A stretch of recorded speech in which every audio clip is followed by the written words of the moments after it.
Hi guys, this is Kishore. Welcome back to the channel. Guys, చాలా రోజుల తర్వాత నేను వీడియో మేక్ చేయడం జరుగుతుంది. ఎందుకంటే సడన్ షాక్ లాస్ వల్ల నాకు కొద్దిగా హెయిర్ లాస్ కూడా అయింది లిమిట్ గా. దాన్ని మళ్ళీ మెయింటైన్ చేయాలి. డెఫినెట్ గా హెయిర్ ట్రాన్స్ప్లాంటేషన్ అయిపోయిన తర్వాత మనం మెయింటెనెన్స్ కూడా పర్ఫెక్ట్ గా ఉంటేనే మన రిజల్ట్ కూడా అట్లే ఉంటుంది అనమాట. కొద్దిగా తిన్ అవుతుంది అనుకుని నేను క్లినిక్ అయితే రావడం జరిగింది. అక్కడ నేను డాక్టర్ని ఒక క్వశ్చన్ వేసిన. నేను అడిగింది కాదు, అది కామెంట్ సెక్షన్ లో ప్రతి ఒక్కరు అడిగే క్వశ్చన్ ఏంటంటే, ఏంది బ్రదర్ కాస్ట్ వేరియేషన్? ఎఫ్యూకి ఒక రేట్ తీసుకుంటున్నారు, ఐఎఫ్యూ అంటారు, ఐఎఫ్యూకి ఒక రేట్ తీసుకుంటారు, మరి బిగ్ ఎఫ్యూ అంటారు, బిగ్ ఎఫ్యూకి ఒక రేట్ తీసుకుంటున్నారు. ఏంది ఈ రేటు వేరియేషన్? ఏంది? ప్రొసీజర్ మొత్తం ఒకటే కదా, బ్యాక్ సైడ్ ఉన్న జుట్టుని తీసి ముందు పెట్టేస్తారు, అంతే కదా ప్రొసీజర్. మరి ఎందుకు కాస్ట్ వేరియేషన్ ఉంది అని చెప్పి చాలా మంది అడిగారు అనమాట.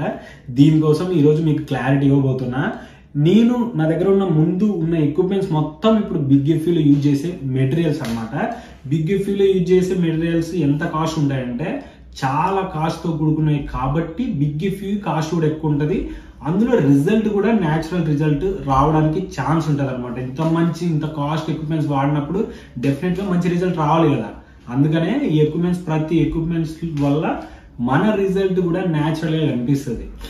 ఈ వీడియోలో మనం వాడే ఎక్విప్మెంట్స్ గురించి మాట్లాడుకుందాం. బిగ్ ఎఫ్యూ ఎందుకు అంత కాస్ట్ అనే విషయం ఇప్పుడు మీకు క్లారిటీగా తెలుస్తుంది. ఈడ కనిపిస్తున్న ఎక్విప్మెంట్స్ మొత్తం వాల్ వైడ్ గా వాడే ఎక్విప్మెంట్స్, క్వాలిటీ హెయిర్ ట్రాన్స్ప్లాంటేషన్ లో వాడే ఎక్విప్మెంట్స్. ప్రతి ఎక్విప్మెంట్స్ కూడా వాళ్ళలో బెస్ట్ క్లినిక్లు ఏవైతే ఉన్నాయో ప్రతి క్లినిక్ లో కూడా ఇలాంటి ఎక్విప్మెంట్స్ డెఫినెట్ గా వాడతారు అనమాట. కాబట్టి బిగ్ ఎఫ్యూ చాలా వరకు కాస్ట్ ఉంటుంది. మనం ఫస్ట్ వెళ్తానే, ట్రాన్స్ప్లాంటేషన్కి వెళ్తానే మనం మొత్తం స్ట్రక్చర్ మొత్తం చూస్తాడు డాక్టర్. చూసి మనకి ఎన్ని గ్రాఫ్ట్ అయితే కావాలి అనే విషయాన్ని మనకి క్లియర్ గా చెప్పేసి ట్రాకింగ్ గీసిన తర్వాత ట్రిమ్ చేస్తాడు అనమాట.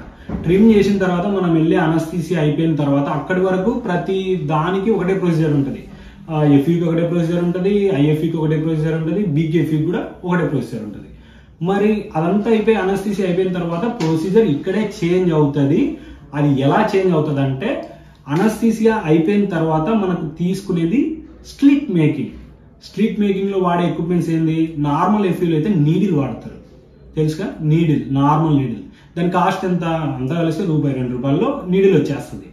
మరి బిగ్ ఎఫ్యూలో ఏం వాడతారు? మనం బిగ్ ఎఫ్యూలో స్లిట్ మేకింగ్ లో ఈ ఎక్విప్మెంట్స్ వాడతాం కదా. ఈ ఎక్విప్మెంట్స్ ని పని చేస్తే ఎలా ఉంటుందో, మరి నార్మల్ ఎఫ్యూలో నీడిల్ ని పని చేస్తాం. దాన్ని నీడిల్ తో పని చేస్తే ఎలా ఉంటుందో ఇప్పుడు వైట్ పేపర్ తీసుకొని మీకు క్లియర్ గా చూపిస్తా చూడండి. ఇది వైట్ పేపర్. ఇది వచ్చేసి నీడిల్ ని నార్మల్ ఎఫ్యూలో యూజ్ చేస్తారనమాట. చాలా తక్కువ కాస్ట్, ₹2 పెట్టేస్తే వస్తుంది, అంతకంటే తక్కువ కూడా పడుతుంది. మరి ఇంత తక్కువ కాస్ట్ తో ఎఫ్యూలో యూజ్ చేసే నీడిల్ ఇది. ఇప్పుడు నీడిల్ ని ఒక వైట్ పేపర్ తీసుకొని మనం పని చేసి చూద్దాము ఎంత హోల్ పడుతుందో. కనిపిస్తుందా?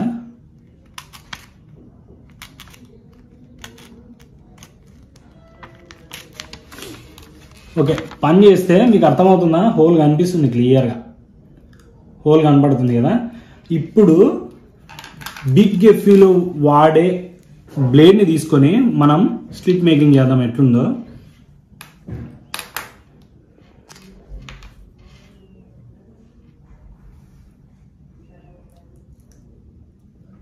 దీని కాస్ట్ కూడా చాలా ఎక్కువనే ఉంటుంది.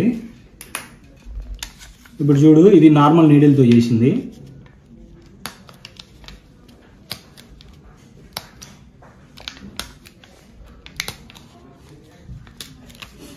ఇప్పుడు చూడవచ్చు, ఇది వచ్చేసి నీడిల్తో చేసింది, ఇది వచ్చేసి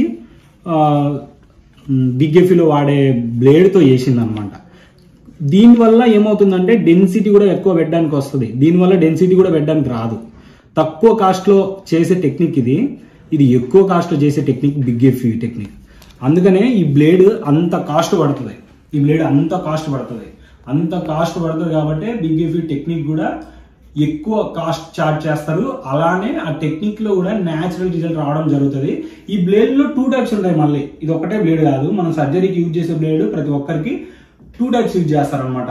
మొదట ఫ్రంట్ సైడ్ మన హెయిర్ లైన్ పార్ట్ ఉంటుందా, అక్కడ సింగిల్ ఫాలిక్యుల్ ఉంటుంది కదా. ఆ సింగిల్ ఫాలిక్యుల్ సెట్ అవ్వడానికి వేరే బ్లేడ్ యూజ్ చేస్తారు. మల్టిపుల్ ఫాలిక్యుల్స్ ఉంటాయి మనకు.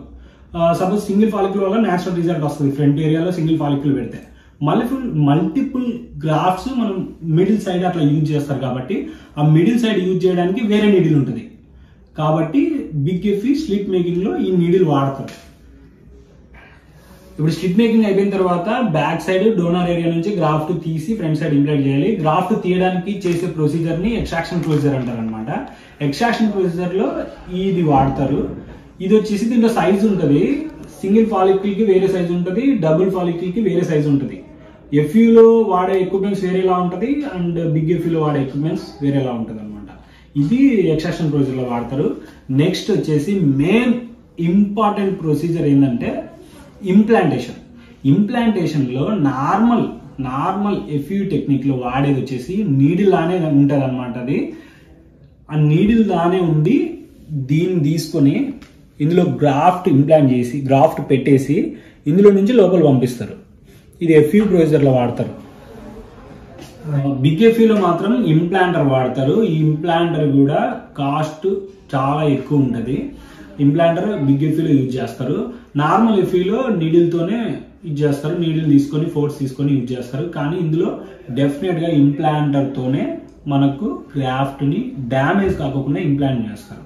ఇది ఆల్మోస్ట్ పెద్ద క్లినిక్ లో ప్రతి క్లినిక్ లో ఇది వాడతారు. వాల్ వైడ్ గా ఇవన్నీ ఇంప్లాంటర్ కానీ స్లిట్ మేకింగ్ యూజ్ చేసే ఎక్విప్మెంట్స్ కానీ వాడతారు. ఇక లాస్ట్ వచ్చేసి గ్రాఫ్ట్ స్టోరేజ్ అన్నమాట. మరి మన గ్రాఫ్ట్ తీసిన తర్వాత మంచి సొల్యూషన్ లో స్టోరేజ్ చేస్తేనే మనకు గ్రాఫ్ట్ హెల్దీగా ఉంటాయి. ఇంప్లాంట్ చేసిన తర్వాత ప్రతి గ్రాఫ్ట్ కూడా మనకు మంచిగా గ్రోత్ అనేది కామన్ గా ఉంటుంది. ఆ సొల్యూషన్ కూడా డిఫరెంట్ ఉంటుంది. మనం నార్మల్ ఎఫ్యూలో వచ్చేసి నార్మల్ సొల్యూషన్ వాడతారు, కానీ ఇందులో అలా కాదు, కాస్ట్లీ సొల్యూషన్ యూజ్ చేస్తారు. అండ్ బిగ్ ఎఫ్యూలో గ్రోత్ ఫ్యాక్టర్ ని కూడా యూజ్ చేస్తారు. గ్రోత్ ఫ్యాక్టర్ కూడా ఇంజెక్ట్ చేస్తారు అనమాట. అందుకనే బిగ్ ఎఫ్యూ చాలా కాస్ట్ ఉంటుంది.